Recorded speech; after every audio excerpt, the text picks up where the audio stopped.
Well, I would love to hear any stories that you would like to share about, something magical or miraculous that's happened in your life. And to be honest, I've had everything from someone who's died 3 times and came back to people who've seen ghosts to people who were lost in the woods and had a vision and it led them out of the woods. And I mean, I've had like every best friendships, mothers, Mhm. conversations. I've had everything. And all that to say that whatever you say or contribute is legitimate because I'm here for it all. I'm here for it all. So I'd love to hear it. Miraculous. I think the story that comes to mind for me when I hear the word miraculous is my daughter. Okay. Her name is Yomi. I pronounce it Yomi, but other people pronounce it Yami. Her name is Yomi Love, and Yomi means by definition divine. So she's my divine love, right? Um, as I told you before, growing up, I was told that I wasn't gonna have kids. So I was supposed to be rich auntie. I had the sports cars, you feel me? I told you I'm a tomboy. I'm a tomboy at heart. Um, I just got into loving my makeup and my heels and dresses and stuff like after college, but I was full on tomboy. I got told I wasn't gonna be able to have kids. Um, struggled with these issues for years. They just found out a diagnosis for it 2022. We are in 2023, which means I was suffering with this stuff for like years. I want 11 years to be exact. 2011 it started. And um they counted me out. Doctors counted me out. One particular story I will never forget. I was feeling so much pain. I ended up going to the hospital. I was in the hospital 2 times in a matter of the week. And my parents, I was away in school and college. I went to University of Albany. And the doctor in the hospital was like, "Oh, she needs to get a hysterectomy." He's about to take my whole uterus out at 19. So my friend and my boyfriend at the time was like, "Oh no." He called my parents but couldn't get a hold of them. And I told him, "You have to call my cousin. You have to text my cousin." And my cousin was playing the drums at church. My parents was at church. And from what I got told was that my cousin seen the text message on the phone and then looked in the audience and made eye contact with my mom and my dad and was like, "I gotta go. Tori needs you now."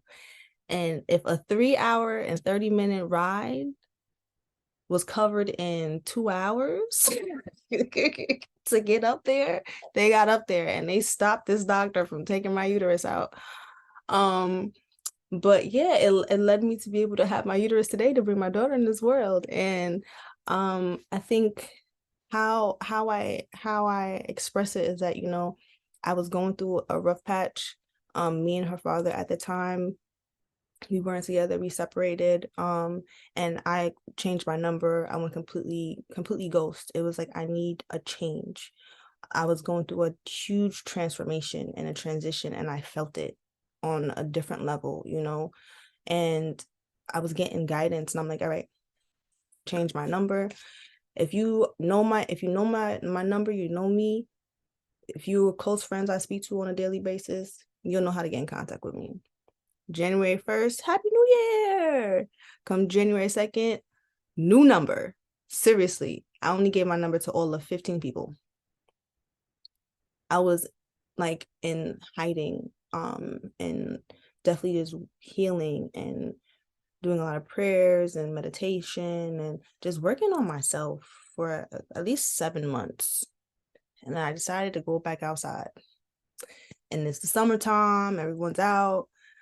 My cousin invited me out for this barbecue. Her dad was there, and we had a conversation.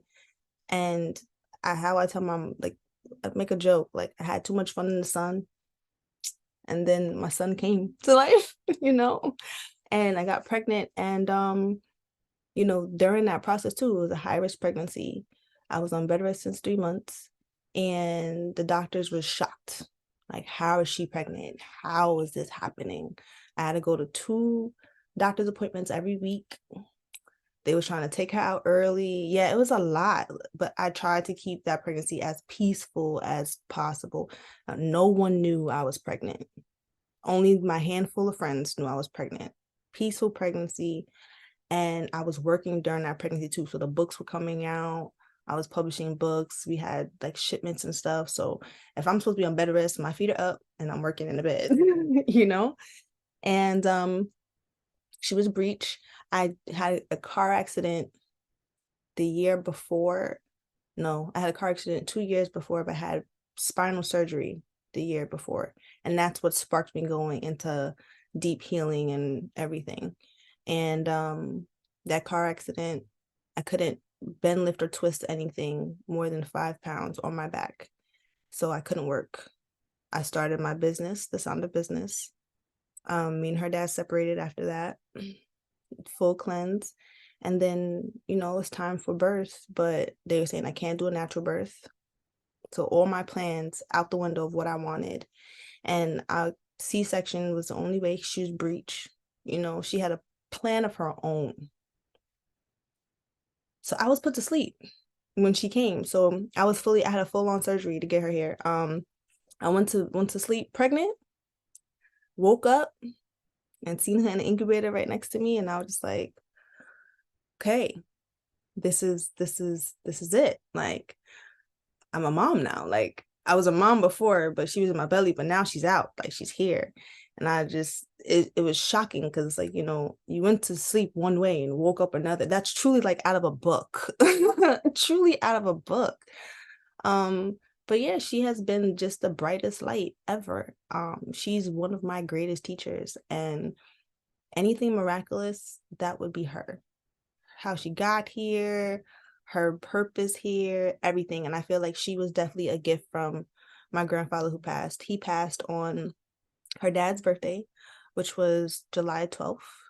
He passed July 12th, 2019. Her dad's birthday is July 12th. And July 12th, 2020, I found out I was pregnant. And I'm like, she's meant to be here. And my grandfather left me a gift. So I can love on her, because I love on everybody. But so I can love on her so I can have that unconditional love back. And that's my miraculous story, getting my baby here.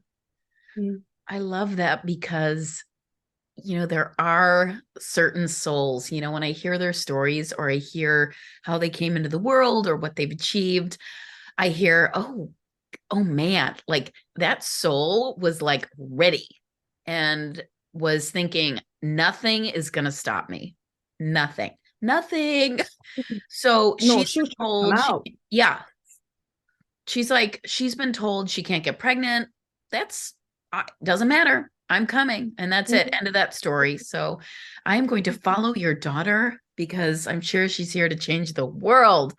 I mean, yeah, that girl's been on a mission. I mean, I had, even from the time she was in my belly, I had premonitions, like my grandfather telling me, like, hey, she's coming early. 108. So I'm like, 108, she's coming early. I told my mom. My mom was like, all right, because whenever you dream about something, it be happening. So I'm like, okay. I made sure that my maternity shoot was January 6th. January 8th, the homegirl had me in triage. I was dilating. I was a centimeter and a half. Mind you, she was due in March. And I'm like, girl, what's going on? Like, they put me back on bed rest again. And I had to keep my feet up and couldn't do anything. She was just trying to come early. And I'm like, you here trying to come here and shake some stuff up. So all right, now we'll see what you're here to do. But she walks in the room and literally she is the embodiment of her name. Like, everyone's like, oh my God, I love her so much. She's so amazing. And I love you. And comes in, she's so intellectual. She's so emotionally intelligent at 2. It's just scary. Because she'll sit down and tell me, Mommy, I'm upset. I'm like, why are you upset? Like, so come take your breaths. And goes, and I'm like, you know what? All right. Because you're awesome. I can't. You're so awesome. You're so awesome. It's like she's a little adult. She's like, it's Mhm. her superpower is being really cute and wise and wonderful. And I really love that. And I also really appreciate and really, I say love a lot, but I really love your story about, still being in contact with your grandfather, because I do believe last weekend, was the first time I went to my sister's house for the night. So it was the first time my mother had had some time to herself and Mhm. was in the house alone that she and my stepfather lived in for 30 years. And I came back the next day and she said, you know, the strangest thing happened last night. My mom doesn't really believe in any of this stuff. But I said, I what happened? And she said, well, I was and Tim would always sit in this big lazy boy chair, which I've been occupying now. So I wasn't there to take it over. And she said multiple times during the night, she was sitting on the couch and she just got this really intense feeling that Tim was sitting over on the chair. And she said she kept turning her head because the feeling was so palpable that he was there. And I said, well, it's the first time I've left the house. It's the first time I'm not in that chair.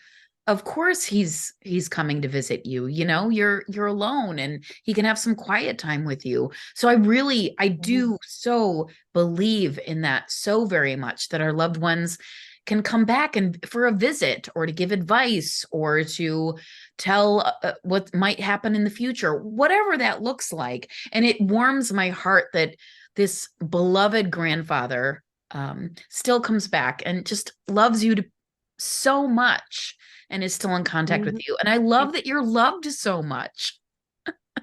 It's truly a blessing. Like every time I see white butterflies outside, I see it's like that's him. And I'm like, all right, hey Pop, like I have my guardian angels, like between him, Pastor Boy is my guardian angel too. That's my father's guardian angel. Like I feel like they definitely help you on your journey. If they cross over, they're crossing over, and their mission is never just done. Their earthly mission is done, but now their spiritual mission is definitely starting. And you embrace that, you acknowledge that, you celebrate that, because they've ascended to, you know they're peaceful and they're at peace, but they've ascended to a part where now they're guiding you in ways that you probably didn't know they were guiding you when you was here, and it's just in a different capacity.